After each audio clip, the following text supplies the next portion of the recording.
Super star Mahesh Babu అభిమానుల కళ్ళన్నీ ఇప్పుడు వారణాసి పైనే ఉన్నాయి. దర్శకధీరుడు రాజమౌళి కాంబినేషన్లో వస్తున్న ఈ సినిమాతో మహేష్ బాబు పాన్ వరల్డ్ స్టార్గా తన గ్లోబల్ జర్నీ మొదలు పెడుతున్నాడు.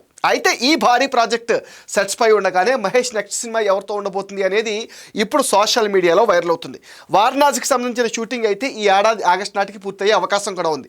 ఈ సినిమాను 2027 ఏప్రిల్ 7న విడుదల చేయడానికి మేకర్స్ ప్లాన్ చేస్తున్నారు.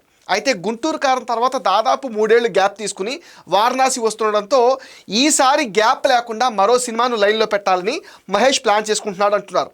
వారణాసితో గ్లోబల్ ఇమేజ్ రావడంతో మహేష్ బాబు తన నెక్స్ట్ ప్రాజెక్ట్స్ని కూడా అదే స్థాయిలో ప్లాన్ చేస్తున్నట. సందీప్ రెడ్డి మేకింగ్ స్టైల్ హాలీవుడ్కి తగ్గట్టుగా ఉంటుంది.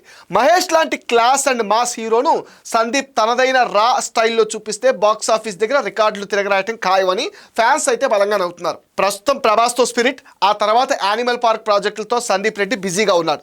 మరి మహేష్ కోసం వంగ ఎప్పుడు టైం ఇస్తాడనేదే ఇప్పుడు సస్పెన్స్గా మారింది. రాజమౌళి సినిమా తర్వాత మహేష్ మార్కెట్ అమాంతంగా పెరుగుతుంది కాబట్టి ఆ తర్వాత ప్రాజెక్ట్ కేవలం తెలుగుకో ఇండియాకో కాకుండా గ్లోబల్ ఆడియన్స్ని మెప్పించేలా ఉండాలని మహేష్ పట్టుదలతో ఉన్నాడు. వారణాసి పూర్తయ్యేలోపు మహేష్ ఏ డైరెక్టర్కు గ్రీన్ సిగ్నల్ ఇస్తాడనేదే ఇప్పుడు హాట్ టాపిక్గా మారింది.